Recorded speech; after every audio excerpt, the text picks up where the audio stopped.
Well, Alex just said something really strange. Oh, I forgot to change your lighting. No, I look great. You look, whoa, we're orange. We're normal now. And I'm wearing a hat, so I'm like, and I look like I'm I have in the dark. Whitest shoes and the whitest sweater. Alex just said something very strange for a pastor right before the show started. What did you say? You were trapped by scripture.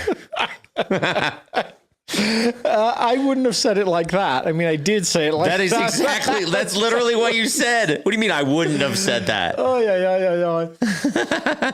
What I said was this. Sometimes when you're talking about one story, like next week, I'm talking about the second half of this story.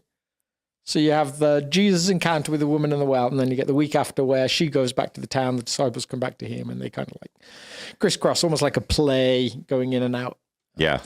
And I think what happens to her is maybe transformation, but there's other words that I might use. Renewal, all those kind of like different ideas. Lots of them are kind of almost synonyms at least. And sometimes I wonder whether it's helpful to describe it in another way. But when I think about Paul talking about, he uses the word morphe. It's like transformation is the best translation of that word. Man, a lot of long words beginning in T. And so I kind of like feel uncomfortable maybe using a different word because it's so like that's what Paul's talking about. Yeah. So that makes sense. I guess I'm kind of free to not include that passage of Paul, but it feels like that's also a really great passage to connect to it. Yeah. I don't know. It just feels like I said to Teresa, when our comms director, when I was talking about this, like when I think about transformation, I'm so now wired to think about Transformers that I almost just picture like blocks moving. It's very like, like linear and over, prescribed. And then transformation in the Christian world is nothing like that. It happens strangely, like perhaps quickly at more times, organic over years. Our good friend, my good friend Ronald Rollheiser, talks about how like the early transformation seems to be quick and surprisingly quick. In a rather succinct fashion, Jesus puts your life into some kind of order when you start to follow him. And then there's the long years of trying to surrender yourself to God, which seems to take forever. Well, there you go. Hot take, everyone. This podcast where you come and listen to Alex argue with Scripture. But he's trapped by Scripture. All right, so welcome to the Red Couch Theology Podcast, everyone. This week on the episode, we are going to talk about what in the world it means to worship in spirit and in truth. Uh-huh.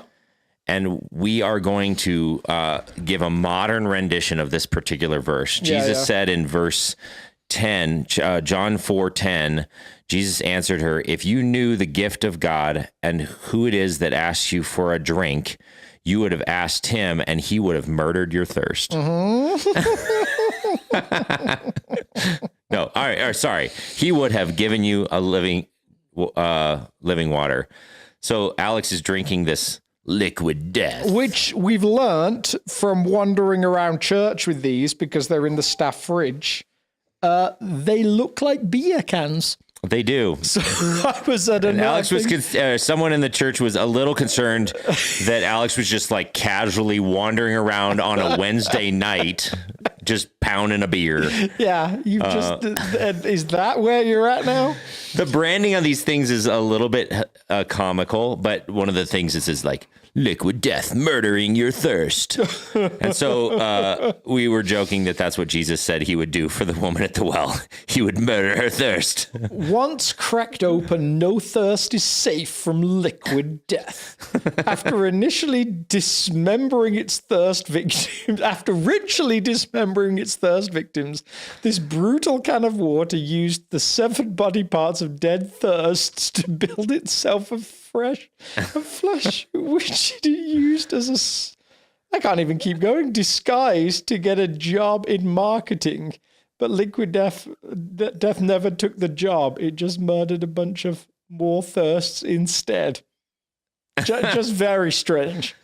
Well, there you go. Got a little So Death plastic logo. is it inappropriate to say that Jesus murdered people's thirst?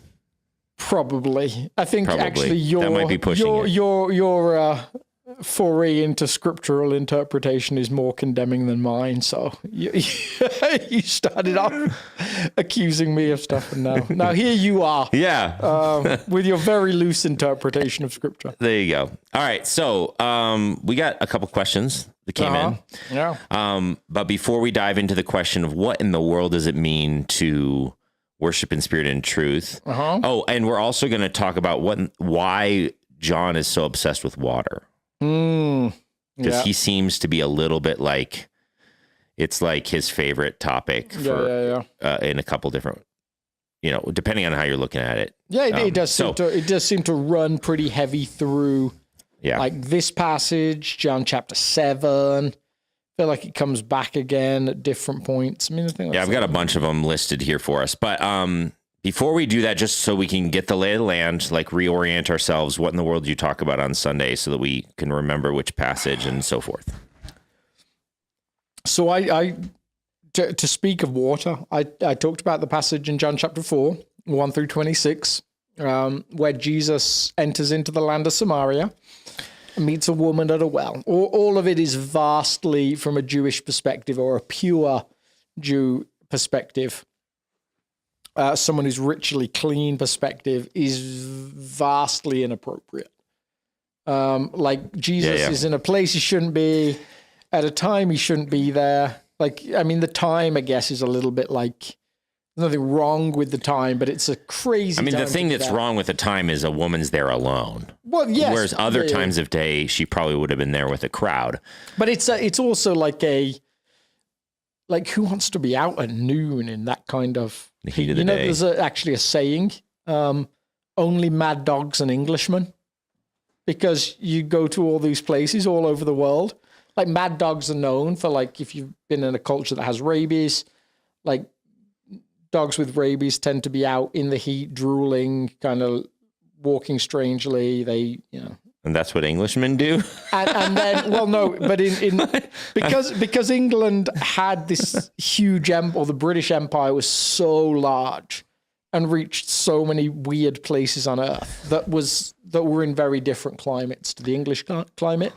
The locals would always observe that at a time when no sane local or native was out, English people would just be out,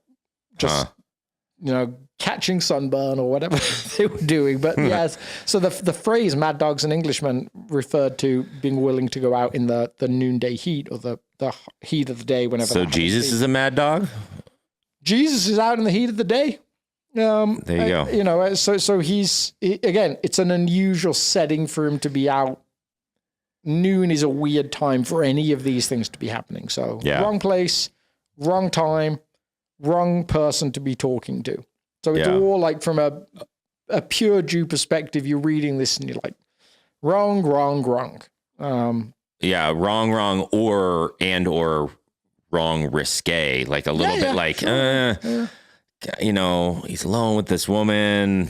Yeah. No one else is around. It's just a little bit. So the setup of the narrative is a little bit awkward for the Jewish reader, especially. And we miss it because we're just like, oh, how nice is Jesus to this lady? We talked about this the other week, over familiarity, right? All of these stories now to us are over familiar. So we're outside the cultural context and we're just so used to these stories that we don't know what to do with them a lot of the time. And so this story sets up in a way that's designed to make us think, what on earth is going on here? If we could catch the cultural climate of it. Yeah. And then the conversation that happens initially presents as one that if you're a reader of the Torah, especially Genesis and Exodus, might point to some kind of romantic movement. And interestingly, Samaritans only read the Torah as well. So they're familiar with this. So these kind of stories are very familiar to them. They're not interested in the prophetic books. They've got this first 5 books that mean everything to them. And so these kind of stories are like, oh yeah, absolutely. We get these kind of stories. Moses meets his wife at a well. And these are all good people as well. They're not bad people. Yeah. Like these are the heroes. They're like, either this is like wrong place, wrong time, or, ooh, is she just going to find a wife? Yeah. And actually, interestingly, like nothing particular is said of the wives. Yeah. Like they're not, they, based on the time that this is written in, often disappear a little bit into the background. And so the presentation in Genesis and Exodus is a person who's part of a special lineage meets someone at a well, and from there, not romance blossoms, but marriage is the result. So all of it presents in that way. Like there's a weird entry, and then there's this like this kind of looks is this like, where it's going? This looks like an old story. Yeah, actually, John, a lot of some scholars, at least. A lot of other scholars, as we're now saying in this context, a lot of some scholars talk about John using this idea of remez, which is like a throwback to an old story. And some people have tracked through like 7 or 8 times that he does this almost as frequently as his signs. There's like a throwback to a thing that happened. Yeah. So the first and really obvious one is John chapter 1, verse 1. In the beginning. Throwback like to Genesis. It's a strange choice of words to use accidentally. But when you use it intentionally, it becomes this thing called remez. And some people think this is like one of those passages where he's talking about this thing that happened back before.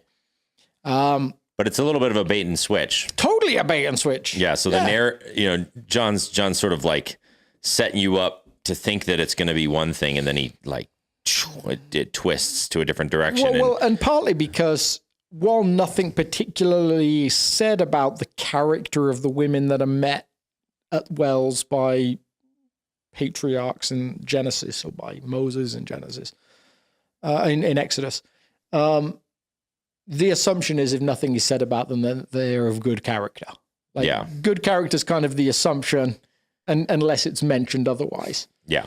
And so then this story's a bait and switch because it starts off with all of those kind of ideas of like romance. Like think about any romantic tropes that we have today. Like the meet cute of movies, all those different things like that. Or a pickup line in a bar or something. Yeah, my daughter and your daughter are actually at the moment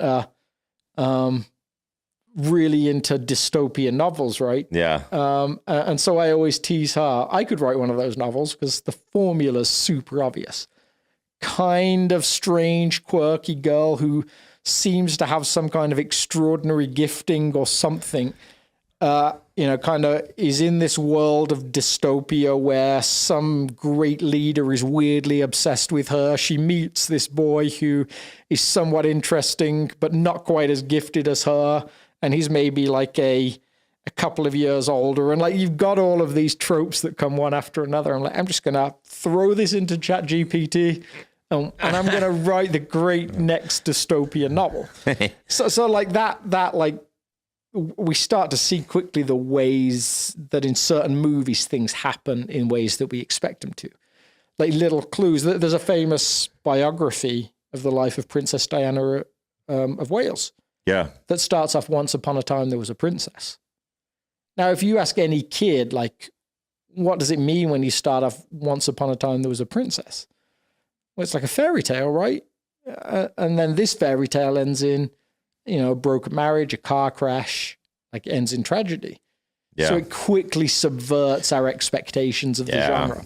And that's what happens here. There's a genre expectation, a well meeting, a marriage that blossoms from it. And now suddenly this woman is not the kind of woman that you would imagine someone like Jesus marrying. And it quickly becomes clear this isn't about marriage at all.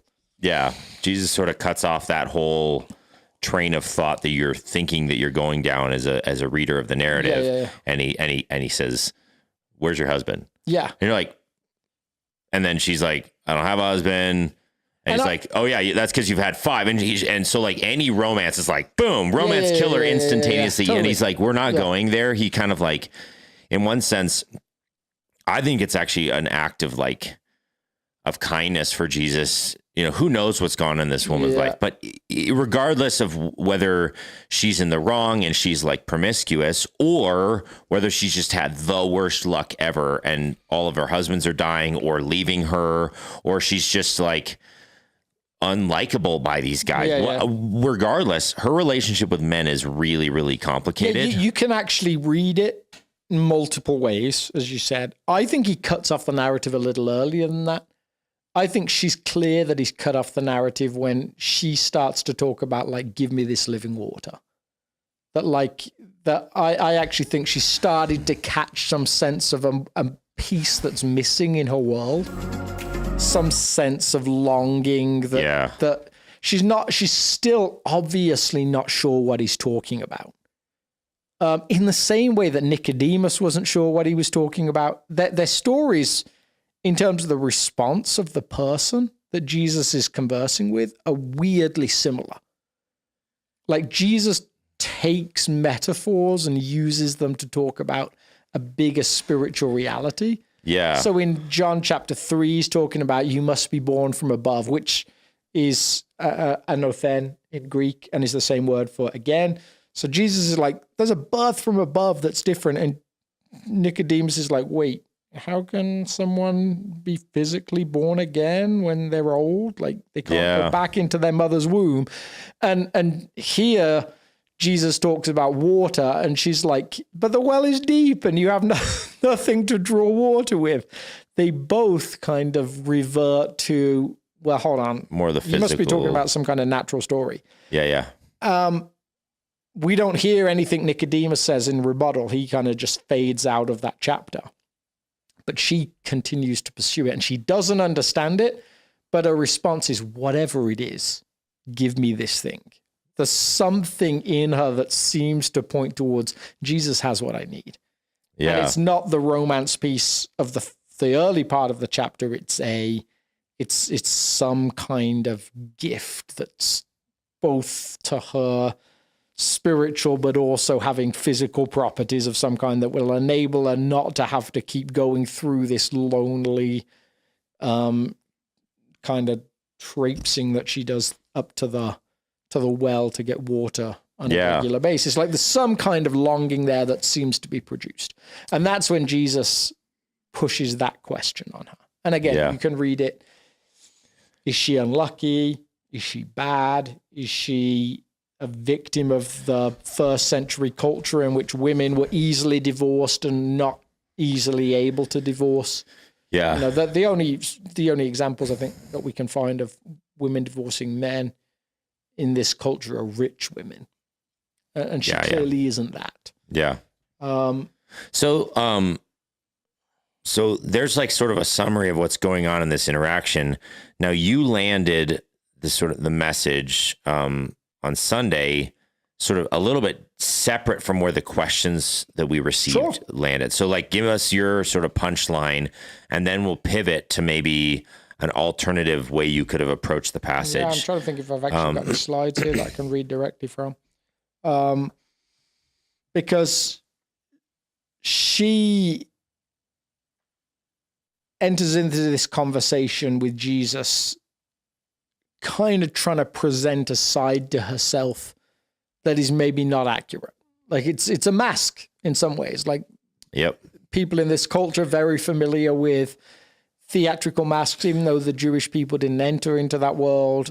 There's all these theaters dotted around the Jewish world, influenced by the Greek world, by the Roman world. Actually, a lot of writers believe that if Jesus was a carpenter in Nazareth, he probably wasn't working with wood, but with stone. Yeah. Because the word's the same. And he may actually have helped build the theater at Capernaum or Tiberias, one of the two. So there's evidence that, like, that world is familiar. Jesus uses that terminology when he talks about being a hypocrite, one who wears a mask. And that seems to be what she does when she presents herself as not having a husband. Yeah. And what Jesus does really kindly and beautifully is he actually allows her to take off the mask. in actually a way that's beautifully gracious. Because it sounds kind of like originally, like if you read this passage just one sort of at face value, it almost sounds a little bit like, oh my goodness, like could almost sound shaming. Yeah. The fact that he calls her out so abruptly. Yeah. But actually what he does is he says, I know all the things. Uh-huh. Let's have a real talk. Yeah. You know, it's actually, it's a form of kindness. It's actually brilliant. And there's only the two of them there. Like, it's not like, and so I think the last phrase is the one that to me makes it seem really gracious. Because he says to her, you know, well, yeah, you have had 5 husbands and the man you have is not your husband. You're absolutely right when you say you have no husband. Like, he almost like concedes like her point a little bit while also revealing all of the trauma of her in her life. And we just cannot understand today from a first century perspective the trauma of being a woman in this situation. Like, our understanding of like some of the gift of singleness for the right person is so different. We have churches that run singles ministry and value that period in time. We actively tell people, while you're single, enjoy being single, all those different things, like not in a sexual way, but just in a enjoy having the space between you and God yourself. We have all of the, we even know that when you have experienced trauma, with the right amount of money, there's the option to move to a different town and begin again, all those different things. Like, and society is much more forgiving of those things than it is now, than it was then. And so we can't imagine what it's like to be a first century woman stuck in a town with no possibility of change. Like, she will always be this woman till the day she dies. And that's what Jesus steps into. Yeah. Jesus brings transformation to a woman who's hopeless at the idea of transformation, who has no hope of any idea of transformation. Yeah. And I think the other thing so like, again, there's a couple different ways you can read this. And even if the conversation is already pivoted at the earlier in the passage where Jesus starts to talk about living water and all this stuff, and she starts getting curious about this theological conversation. And then she's wearing her mask. She's trying to engage in a theological conversation with this strange person. Yeah.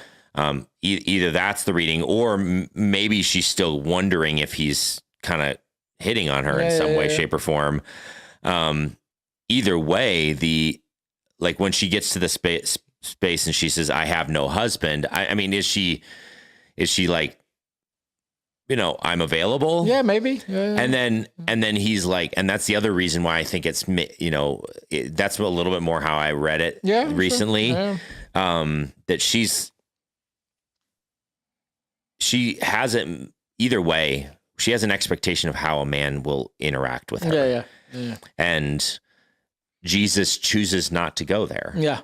And like how much dignity that instills on her, and he says, and he sort of like brushes aside any remaining tension in the narrative of if this is a romantic interaction, or is this leading to marriage, or whatever the narrator kind of sets you up for. Jesus brushes it aside and speaks to her as like an equal about some theological things. It's just, either way, it's really beautiful. She doesn't have to hide anymore. Yeah. She knows that there's no more tension in this thing. Yeah. He's going to treat her like a human being and dignify her with a meaningful conversation. Well, and also he dignifies her by making her the first point of revelation. As to who he is. Like, I mean, that in itself. Yeah, she's the first one that like, Jesus reveals. Before his disciples, before anyone, it's her. Yeah. Like, I mean, that is such a beautiful gift to someone who is either, you know, from, in our language, like off the rails, or is actually just deeply hurt by a society that's very unforgiving towards people that have multiple husbands die in a culture that regularly saw like the mortality rate was high, especially given what was often the age difference between men and women. So I think there's, again, all sorts of ways to read it, But for her story will be different because of this story, and we'll get to see more of that this next week. This coming week, yeah. All right, so now I will say, yeah, because Jesus is brilliant and John is brilliant, suddenly the story very quickly becomes not just about her, but about mountains and temples and where worship happens and all those different things. And so John has this way of teaching on Fordham 40. Yeah, totally. Yeah. Like the first time you read it, you get lesson number 1. The second time you read it, you're like, oh, that's a callback to this previous well story. Yeah. The third time you read it, you're like, oh, this is like a meta theology thing where he's transforming entire, ideologies and cultures, and like it just goes on. On one level, it's one woman's honor is restored in a small town that matters to no one, and on another level, it's like siblings that have been fighting for 2,000 years are suddenly restored to relationship when they follow Jesus. Meaning these two nation groups, or not nation groups, people groups. Yeah. So let's get to the first question, which is actually, I think, where maybe more typically this text is preached, which is the question of what in the world does it mean to worship in spirit and in truth? So we have this reference in John 4. One of the things that Jesus says to her along the way, everyone drinks the water. Where is it? Let's see. It's in the long section, right? Yeah. So she says something about the mountain and where should we worship? And he says, woman, Jesus replied, I believe me, a time is coming when you will worship the Father, neither on this mountain or in Jerusalem. You Samaritans worship what you do not know. We worship what we do know, for salvation is from the Jews. Yet a time is coming and has now come when the true worshipers will worship the Father in spirit and in truth. What in the world does that mean? Well, in spirit seems like the easiest part of it, right? Like, I mean, Jesus has already started to talk about that. So in this passage or earlier? Chapter 3, he's already started to talk about this idea that there's a spirit thing that's happening that isn't defined by. It's a spiritual birth, not a physical birth. And it's not defined primarily by ritual purity. So again, that's the Jewish way has been, well, what matters is whether you're pure physically. So they care about things like correct washing. And we see this with the Pharisee conversations with Jesus constantly. Yeah. Like they're upset that Jesus' disciples don't wash their hands properly before eating. They're worried about them breaking the Sabbath, all because purity matters a lot. And I guess it's hard to understand that without knowing that the approaches to the Roman problem that the Jewish people had in the first century were pretty broad. So there's groups that feel like, well, we're going to pick up swords and we're going to fight the good fight and we'll probably lose, but God's on our side, so who knows? Like, so the zealots, yeah, the zealots. There's the Essenes that disappear off to the desert and essentially are like, we're not even a part of this group. The definition of fight or flight. The zealots fight. the Essenes flight. Yeah. So they're like, one day God will judge all those people over there and we're going to be this people over here. Yeah. The Sadducees very much involved with the Romans and their temple practices. Yeah, let's play the game and get as much out of them as we can. And then the Pharisees who stay and be grumpy. Sorry, these are all my interpretations. Sorry. The Pharisees broadly had this mission to say, like, if we can just get as many people as possible obeying the Torah strictly, God will act. Yeah. Like we can force his hand. Force God's hand by being really good. So we're going to make sure people are in line to the best degree we can. We're going to make sure ritual purity is followed, all of those different things. You got to believe the right things and do the right things, and then God will show up and rescue us. Yep. So that's what worship looked like. Like, have you done the thing? And then suddenly there's this idea that, well, worship is now a spirit connection. And ultimately in Jesus will not be about what you do at all. So there, I think there's this thing going on, that there's this life of God that's now almost like on direct line. It's the life of God is on like a direct line transfer with human beings, or will be. But I think the truth part I find interesting, partly because of what the Samaritans have come to believe about God. Okay. So the Samaritan narrative, I tried to give a really brief summary. I thought about for a moment doing like a whole on-stage thing to kind of track the movements of this group of people over time, by like having people with little signs and moving them around so people could see how things transformed. But I didn't really have time for it in the sermon. So the people of Israel, in about 700 at this point, Israel has become two kingdoms: North Kingdom, South Kingdom, Israel, Judah. Judah is much smaller. Israel's actually a player on the international stage at this point. At one point, Israel is probably the second most powerful nation in the world, or the known world. And then these other nations rise up. Assyria comes in and conquers Israel about 700 BC, takes off most of the prime people of Israel and deposits them in other countries that they've conquered, brings a load of people that they've moved from other nations to Israel and leaves them there. Now, this interestingly doesn't happen to the Southern Kingdom. Southern Kingdom has this weird moment where the best people are moved out, and then in this astounding change of policy that catches everybody off guard, the Cyrus, I think it's Cyrus the Great. Turns around and says, "Oh, I'm just going to send you back." He suddenly decides, after everyone has decided the best way to keep your kingdom a kingdom is to move people out of their lands and put them somewhere else. He decides, you know what my policy is going to be? It's going to be to move people back into their lands, because they'll be more loyal to the land. And they'll pay taxes. They'll be happy, they'll keep paying taxes, they'll keep working the land because they value the land. He decides this bizarrely on a secular level.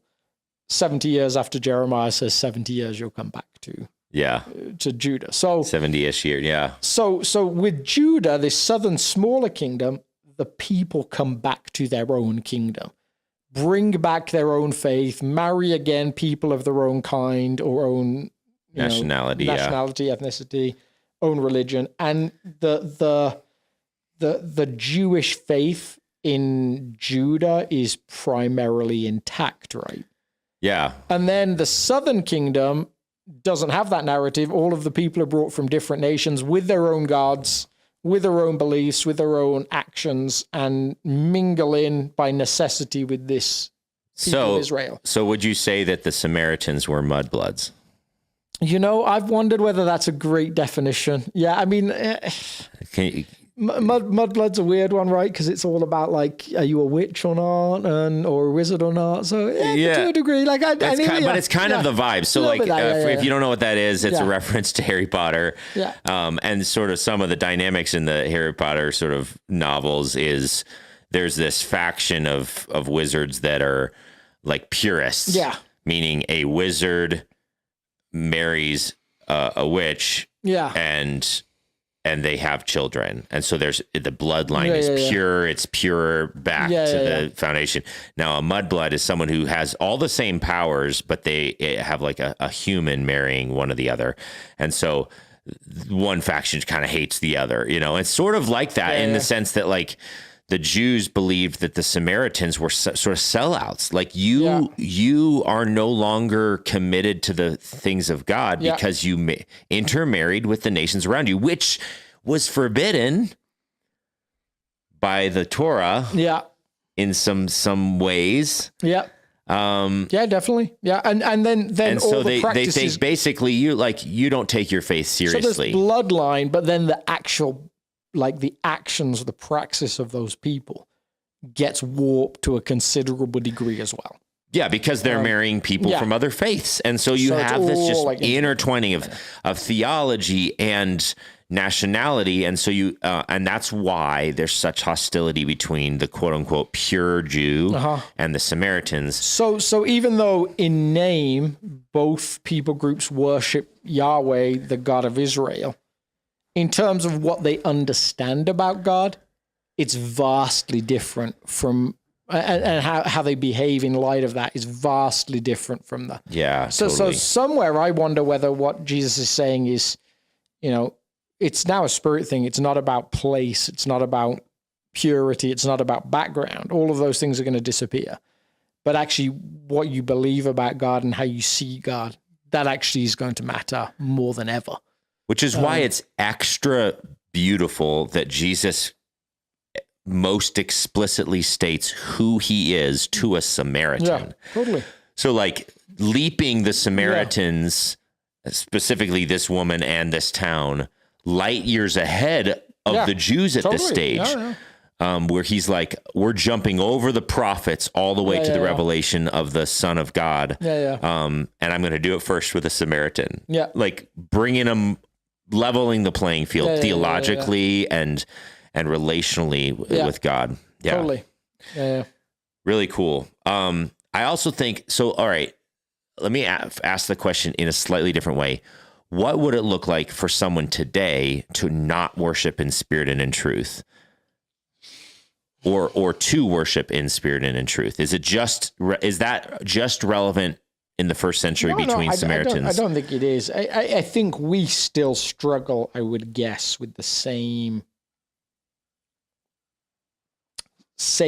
problems they struggled with. I think we can bring a sense of like who we are and what we've done for God and hold that greater than what God has done for us at times.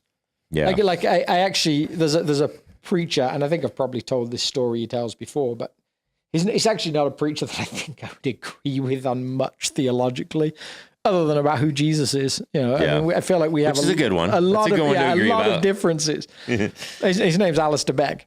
And he tells this story about like, the point he's trying to demonstrate is how important it is to remind yourselves of what God has done for you over and against anything that you feel like you might have done for you or for God. And so his suggestion is anytime we start to articulate why we can worship God as beloved children, if we ever start to articulate that in first person terms, we've gone off track. So give me an example. So like, because I did this, because I believe in Jesus. He said, anytime the first person dominates, we're off track. It's always supposed to be third person. Now I'm not sure he's quite right on his first person versus third person terms, literally, but because Jesus, because he did this. And so his example for that is the thief on the cross. Yeah. Who he says, ends up in his imagination arriving at, the gates of heaven. And the angel, as is often the case in jokes, is checking people in.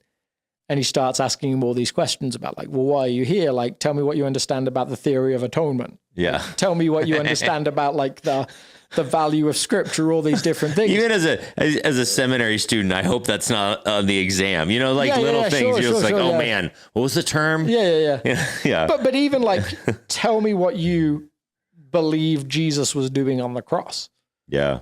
All of those things, like he doesn't really have any answers. And then he imagines the angel finally saying to him, on what terms are you here? On what basis are you here? And he says, this man looks at him and says, well, the man on the middle cross said I could come. Yeah. Like, and his point is like, if there's ever a reason that you have other than that, you're probably missing the beauty of the gospel. Like if there's ever a reason other than the man on the middle cross said I was welcome. Great sermon. Yeah. Brilliant. I mean, just like, and great preacher. Even if you we disagree some of the theology, very good articulator, unbelievably gifted. And so that, like to me, that I have to remind myself of that all the time. Like, yeah, I can still enter in thinking, man, like, God's going to be pretty good with me today. I've definitely run through the spiritual disciplines. I've been like, on point in terms of like how I've acted in the world. I've been like, I can start to very easily build a list. yeah.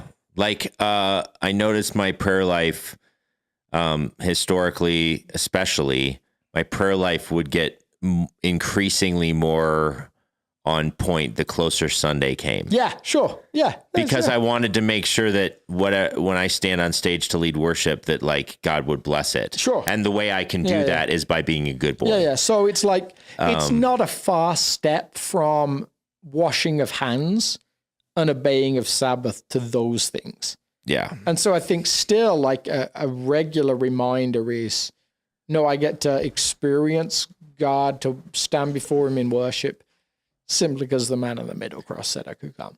So that to me is still a problem today. And couple that with still today, it's very easy to develop all sorts of ideas about what God cares about and what he doesn't care about. Yeah. And who he is and who he isn't. That if you were to put them against history, scripture, they'd start to look very different. And so I think we still struggle with truth today as well. Yeah. I think we still are convinced that God is bothered about a whole bunch of things that he may not be bothered about. Like even broadly, like the idea that God has a nation. Like, and that it might be Britain 100 years ago or America today, or like, but the idea that nation is has God's special attention and affection, is, I would say, wildly off track with how God reveals himself. But it's still very easy to end up in those spaces. Yeah. So I also think some of the element of the truth thing is when you think you stand in the presence of God based upon whether you did well or not, it is not the same kind of true worship. Sure. Because you are standing on your own ground. Yeah. But when you know you enter the presence of God and you boldly approach because of the man on the middle cross kind of language, then your worship comes from a truer place. It's not about a mountain or a thing. Now, it can happen on a mountain, and that's part of the beauty of it. Like, true worship can happen anywhere. Yeah. Because it's a spiritual, a spiritual connection with the living God. But it comes from a truer, more honest place, and your worship is just genuinely more accurate. So that's Jesus' beautiful invite to her, is like, you'll never have to go to a place at any point in this new story, but you will have to come on specific terms, and those terms can never be first person driven. They always are about the invite. When I was in a season where I struggled with that more particularly, or maybe I was more aware that I struggled with it, one of the hymns I would come back to, I don't know if you guys sing it over here, is Before the Throne of God Above. Yeah. Yeah. We've done that at South while you've been here. All right. Yeah. I have a strong and perfect plea, a great high priest whose name is love, who lives and intercedes for me. Yeah. And that would be a song that I would come back to that would remind me the terms on which I was there. Sounds like we missed an opportunity to sing it on Sunday. Huh. We sang some other good songs as well. We did. And Can It Be? Yeah. This shocking thing. Yeah. All right. So what's up with John and water? Oh man, he loves it, doesn't he? He loves him some water. He loves all right. So let me read a little bit more. He loves him some living water. Yeah. So it does seem like a device that John uses pretty regularly. So let me just read the question, because I think it tees up a lot of the passages for us. Really well written question. Second question, John seems to write a lot about water. Obviously, baptizing takes place in water, but also John turns water into wine, John 2. Tells Nicodemus that a person must be born of water and spirit, needs water from a well, tells a woman about water and of eternal life, chapter 4, all over chapter 4, heals a man by the pool of water, Bethesda, walks on water, John 6, explains water flowing out of a believer is the Spirit, chapter 7, washes disciples' feet in water, chapter 13, and has water come out of him when his side is pierced. What, if any, connection can we or should we draw from all of these occurrences of water in the John's Gospel? Yeah. Yeah, I mean, Sounds like we should bring them on the show to answer the question. They've done their research. Yeah. I mean, those are certainly, like, that's a good summary of the passages. So I think with some of the challenges, it seems like at times water is just physically a part of it and doesn't matter. So interestingly, like an example of that is John chapter 5. Which we'll get to the week after next, in which the man is by the pool of water, and then the water doesn't play a part in the story whatsoever. Yeah. Actually, his regret is, I can't get down to the water. And so their water seems to be less consequential. Well, it seems to play an entirely functional part. And in actual fact, is presented negatively in terms of his assumption he needs to get there, and Jesus' revelation that he actually doesn't need to get there. So like that's the tension between like how water differs from chapter to chapter. So on one level, I think it gets a consistent mention, but I think there's some passages to me that stand out in terms of how water fits into the story. And that seems to be like John 4 seems really important. The idea of living water, which seems to replace Jesus' analogy of the Spirit and the wind in John chapter 3. So it seems, he mentions water born of, like, well, in chapter 3 he mentioned, but again, that I would say tends to push towards, again, in most of the reading I've done, towards water being inconsequential. So most writers that I've come across in a modern era tend to think when he says in John chapter 3 has to be born of water and Spirit, he's actually not talking about baptismal waters, because that would not fit with John's theology moving on. Yeah. But that he's talking about actually either the water that breaks during birth. Yeah.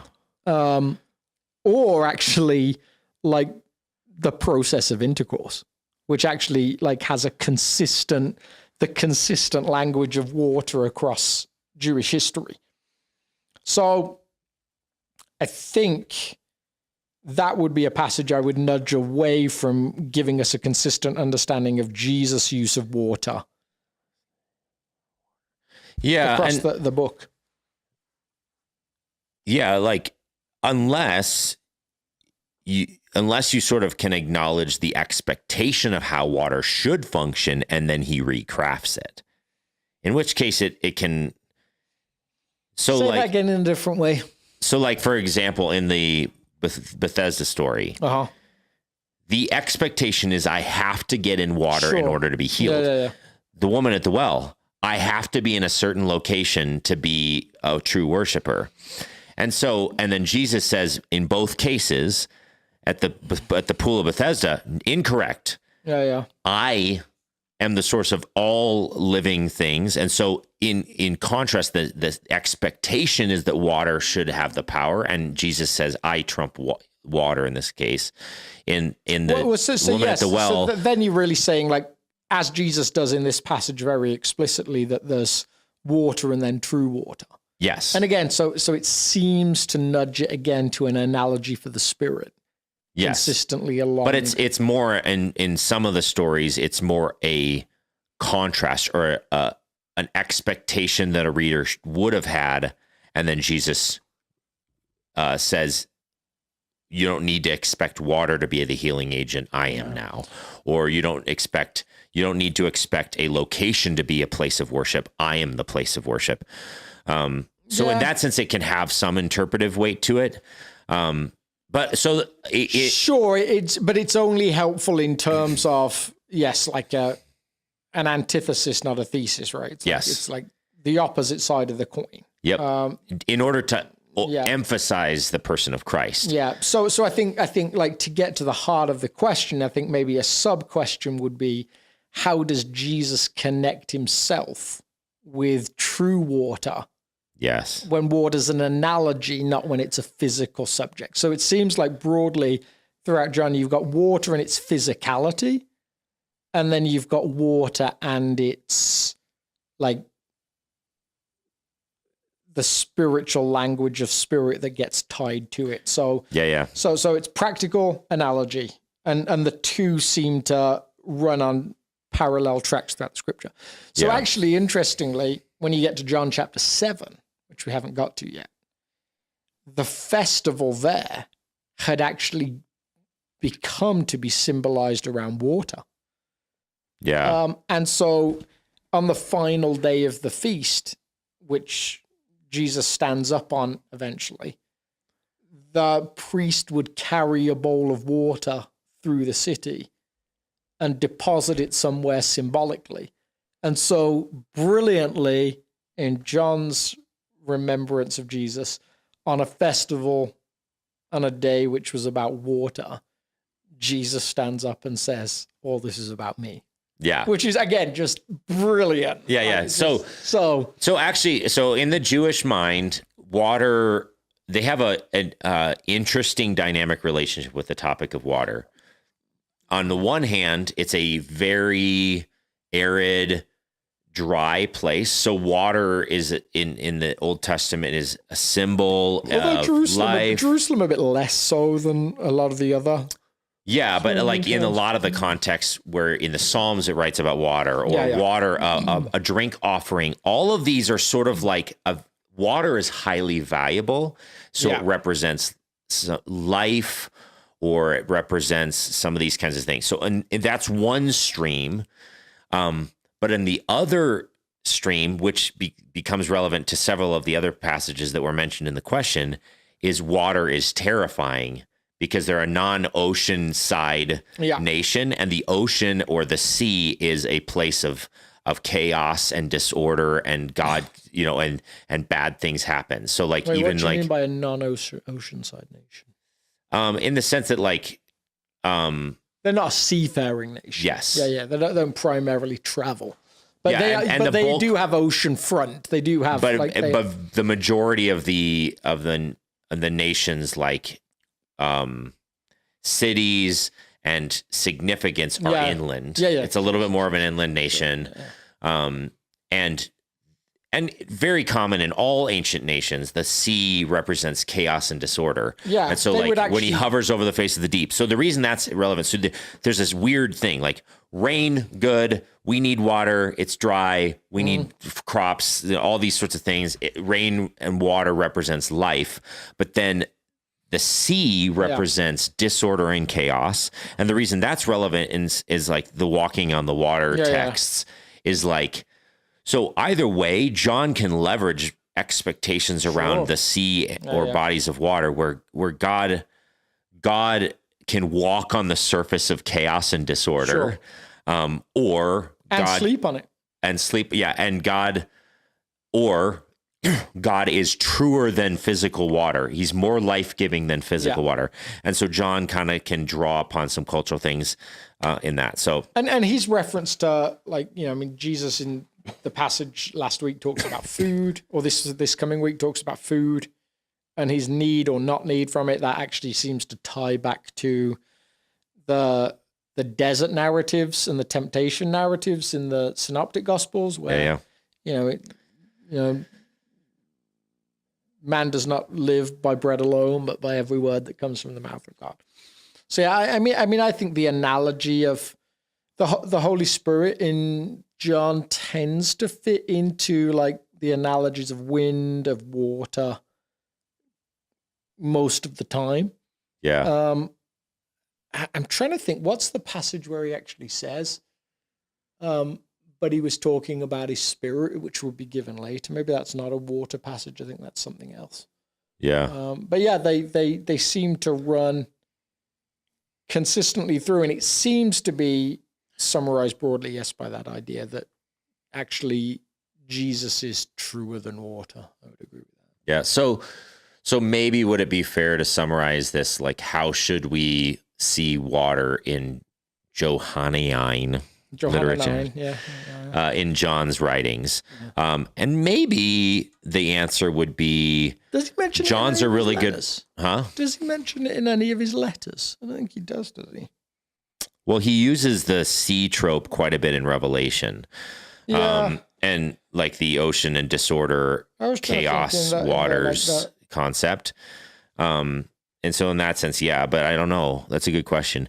So, but maybe part of the answer is John is writing within a context where water already has some significance, and he's a literary master. Yeah. And so he leverages the cultural norms to deposit literary nuggets along the way to kind of help his readers. So I understand think things. why I think coming away with the language of spirit is so important is because of John chapter 7's ending, where Jesus says, anyone who is thirsty, come unto me, and from your belly streams of living water will come.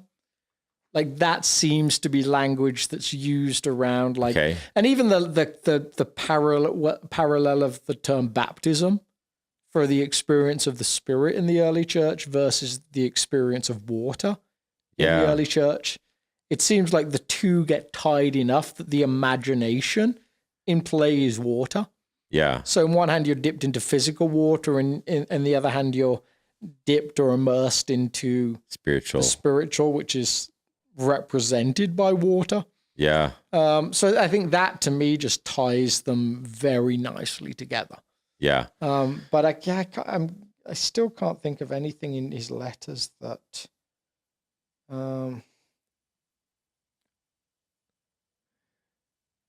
Yeah. Oh, does he talk about water and blood in John? I think he does in 1 John chapter 5.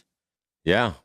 Because that's verse 6, and these three testify. The Spirit, the water, and the blood.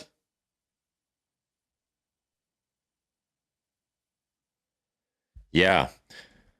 All right. So then, just by way of conclusion, as we wrap this up, what would you long for our community from this passage and all of this conversation? I think, like, and this feels like we're reverting back to where we were 20 minutes ago, but that's okay. I think for me, what stood out was this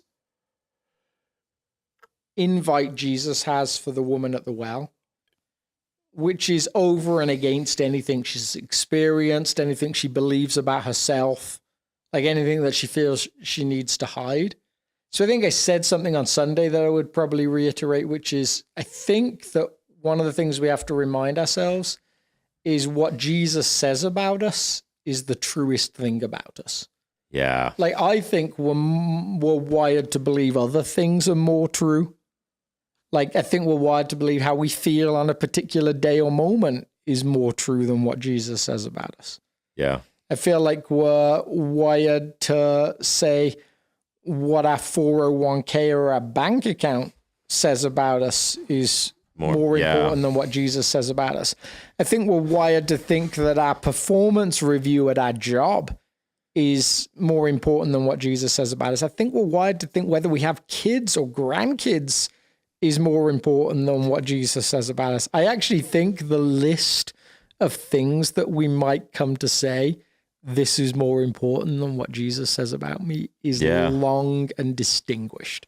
Interesting. And actually, I think over and over again, Jesus articulates this idea of like, who I am for you is more important than any of those things. That's actually what enabled the early church to be the early church. Yeah. Like they were enabled to go and live a life that often ended in death or persecution, and more regularly than either of those things in relative poverty.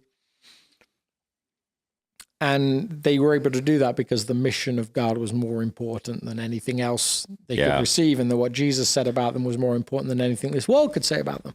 Yeah. And I just think we to speak about truth, I read the passage in First John actually the other day where he talks about like, you know, the three things that dominate, which is the lust of the eyes, the lust of the flesh, and the pride of desire life. of pride of life. I'm like, man, those are three pretty powerful things. They are. Like they dominate pretty easily. The eyes are always looking for like what is attractive, what is beautiful. The desire for great wealth, for power, for all of those list of things is dominating. And even just the desire to keep and hold on to everything in this life as long as you can. Yeah. I mean, those are pretty dominating things. It's hard to